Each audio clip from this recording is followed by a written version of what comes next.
मैं आपके व्यक्तित्व की इज्जत करता हूं, लेकिन आपको यह देखना पड़ेगा कि आपके आसपास कौन है जो आपके कान में फुसफुस कर रहे हैं और आपको गलत चीजें सिखा रहे हैं। आप इनसे जरा दूर रहिए। ये सैम पेट्रोडा टाइप के so called father of telecom वगैरह वगैरह वगैरह, ये जब भी आपको बताते हैं गलत चीज बताते हैं। पर भारतीय एक बात जरूर समझेंगे कि आपने भारत की बुराई करी वहां पे, क्योंकि नरेंद्र मोदी एक व्यक्ति या व्यक्तित्व नहीं है। Narendra Modi today is the prime minister of 140 crore Indians.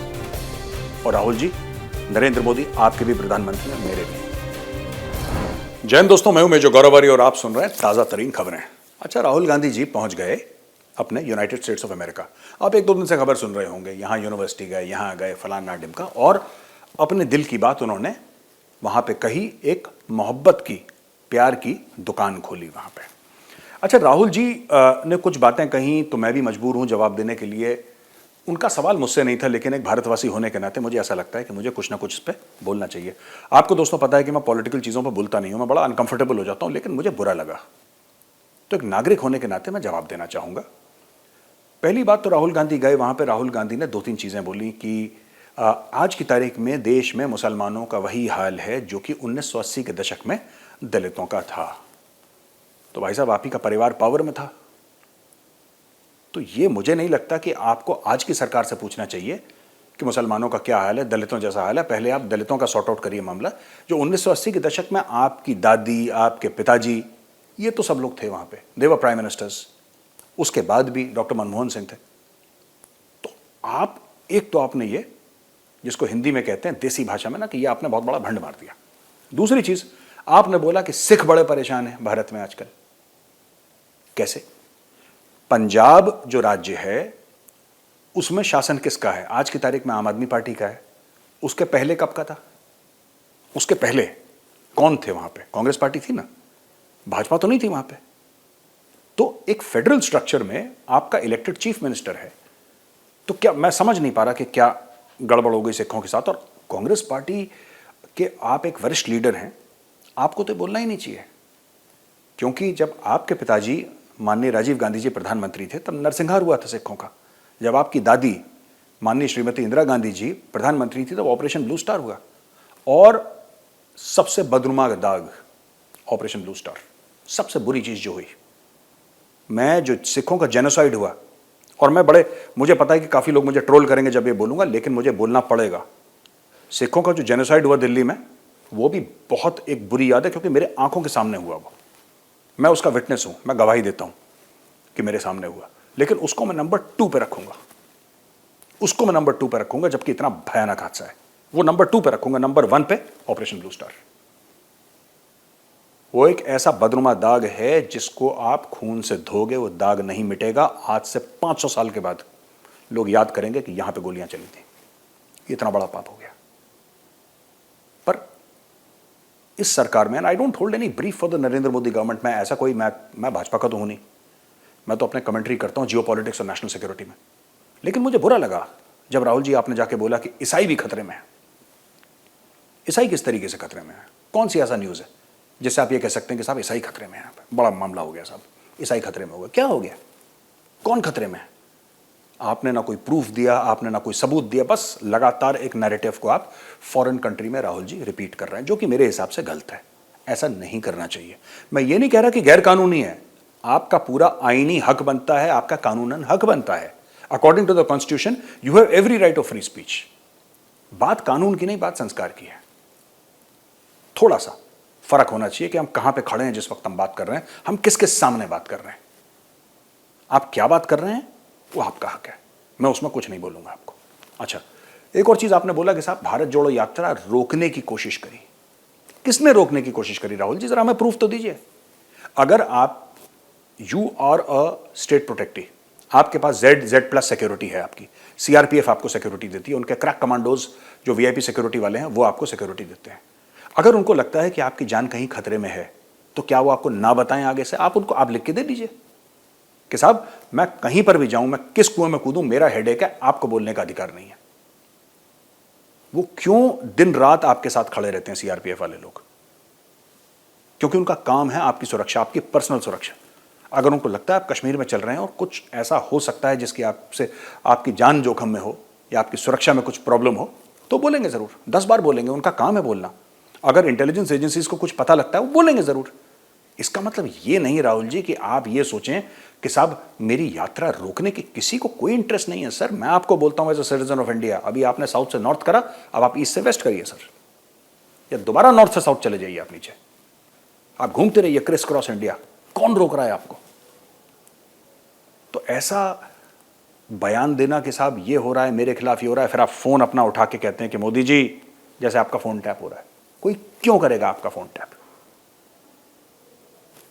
आप खुद सोचिए ना, क्या मतलब आपके पास कोई औहदा है, आप कोई बहुत बड़े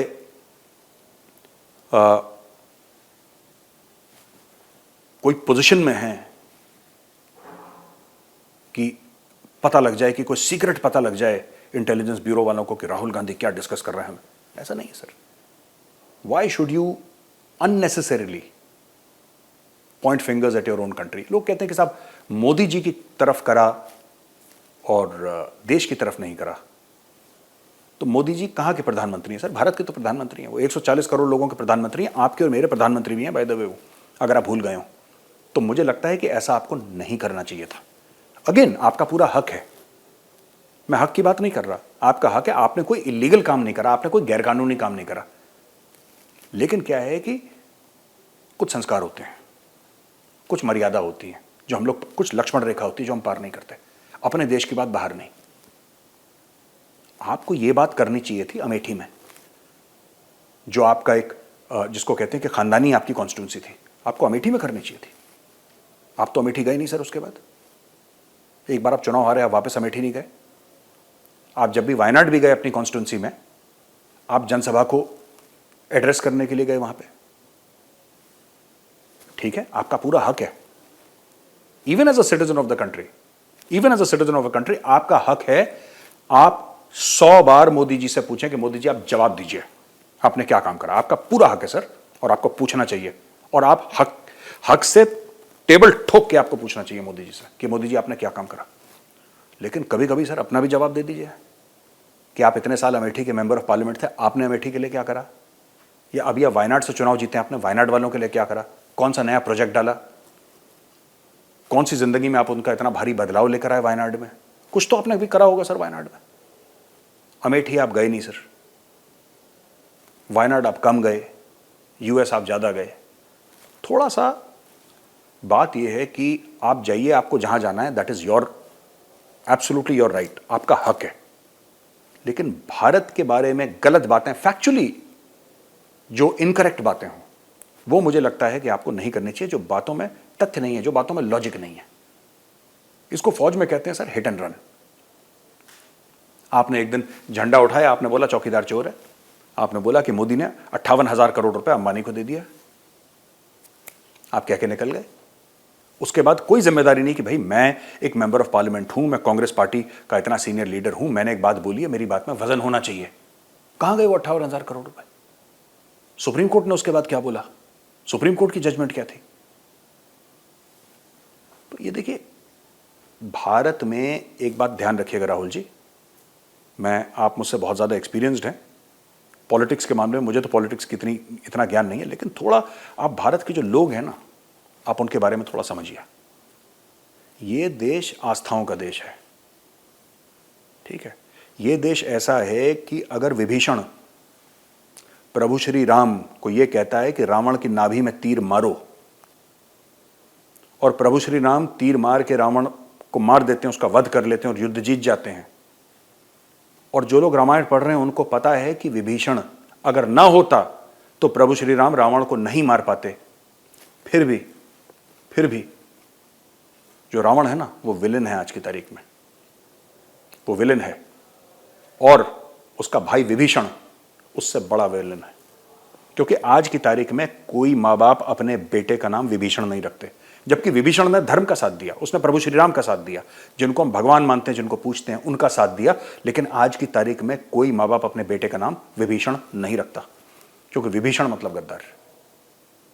और अगर आप महाभारत देखें, वहां पे कौरव थे, वो तो विलेन थे, और पांडव हीरो थे महाभारत के। एक गलत साइड में, बुराई की साइड में, यारी दोस्ती के लिए अपने जान देने वाला कर्ण, जो कि बुराई की साइड में था, बुराई की तरफ था, लेकिन उसने यारी दोस्ती में अपनी जान दे दी। मां बाप आज भी फक्र से और गर्व से अपने बेटों का नाम कर्ण रखते हैं। ये हिंदुस्तान की साइकोलॉजी समझने की थोड़ा सा मुझे लगता है जरूरत है। और ये जो सैम पिट्रोडा वगैरह आपको चूरन खिलाते रहते हैं ना कि ये जाके बोलो, ये जाके बोलो, आप जरा चेक करवाइए सैम पिट्रोडा के कॉल डिटेल जरा निकलवाइए इसके, तब आपको पता लगेगा कि ये आदमी हो ना हो, मेरे पास कोई प्रूफ नहीं है इसका, लेकिन हो ना हो, ये किसी फॉरेन इंटेलिजेंस एजेंसी का बंदा है ये। क्योंकि राहुल जी, आप और मैं एक साथ एक ही क्लास में पढ़े हैं, we were classmates in Saint Stephen's College. I know you to be a decent person, I know you to be a humble person, I know you to be a friendly person. आप और हम कभी दोस्त नहीं थे, लेकिन हां, हम क्लास में 3-4 बार जरूर मिले। और मैं जितना आपको समझ पाया, मैं आपके व्यक्तित्व की इज्जत करता हूं, लेकिन आपको यह देखना पड़ेगा कि आपके आसपास कौन है जो आपके कान में फुसफुस कर रहे हैं और आपको गलत चीजें सिखा रहे हैं। आप इनसे जरा दूर रहिए, ये सैम पिट्रोडा टाइप के so called father of telecom वगैरह वगैरह वगैरह, जो भी ये जब भी आपको बताते हैं गलत चीज बताते हैं। और क्या होगा, क्या होगा अगर आप, चलिए मैं कहता हूं कि आपने स्टैनफोर्ड में आपने एक लेक्चर दे दिया, आपने न्यूयॉर्क में लेक्चर दे दिया, आपने वॉशिंगटन, उससे होगा क्या? उससे होगा क्या? जो अमेठी का किसान है उसको समझ में आएगी वो बात? या वायनाड में जो अपना बिजनेस चला रहा है, जो अपनी दुकान चला रहा है, उसको आपकी बात समझ में आएगी? पर भारतीय एक बात जरूर समझेंगे कि आपने भारत की बुराई करी वहां पे, क्योंकि नरेंद्र मोदी एक व्यक्ति या व्यक्तित्व नहीं है। Narendra Modi today is the prime minister of 140 crore Indians. और राहुल जी, नरेंद्र मोदी आपके भी प्रधानमंत्री और मेरे भी। यूएन की रिपोर्ट आई है कि पाकिस्तान में फूड सिक्योरिटी का बहुत खतरा है।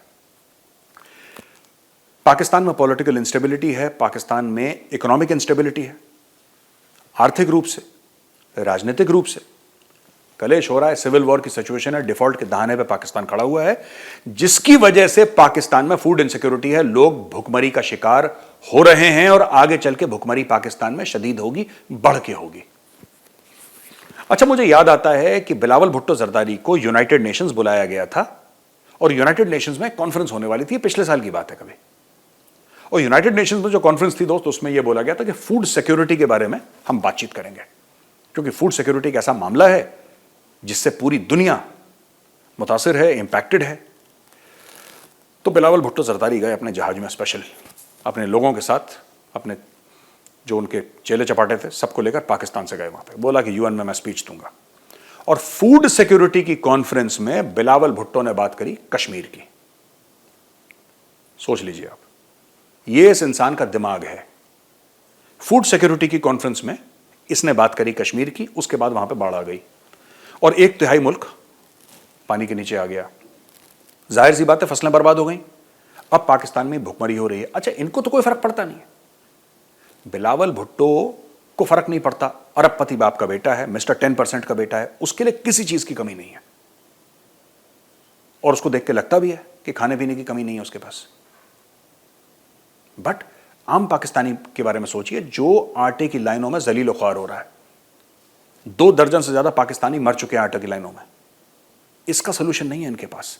अगर ये जाते बिलावल भुट्टो और यूएन में बात करते फूड सिक्योरिटी के बारे में, जिसके लिए इनको बुलाया गया था, तो पाकिस्तान का हो सकता है आज इतना बुरा हाल नहीं होता। हो सकता है दुनिया कुछ सोचती कि पाकिस्तान में फूड सिक्योरिटी के लिहाज से हम क्या करें। लेकिन वहां पर भी इन्होंने कश्मीर की बात करी, क्योंकि इनकी फौज ने इनको बोला होगा कि आप कश्मीर के बारे में बात करिए। तो भाई गए वहां पे और कश्मीर की बात करके वापस आ गए। अब यूनाइटेड नेशंस कह रहा है, वही यूनाइटेड नेशंस जहां पे बिलावल गया था कश्मीर की बात करने के लिए, वही यूनाइटेड नेशंस कह रहा है कि पाकिस्तान भुखमरी के दहाने पे खड़ा हुआ है। फूड इनसिक्योरिटी पाकिस्तान में बहुत ज्यादा बढ़ गई है और किसी भी वक्त पाकिस्तान में समस्या हो सकती है। दोस्तों, वीडियो देखने के लिए बहुत बहुत धन्यवाद। जय हिंद।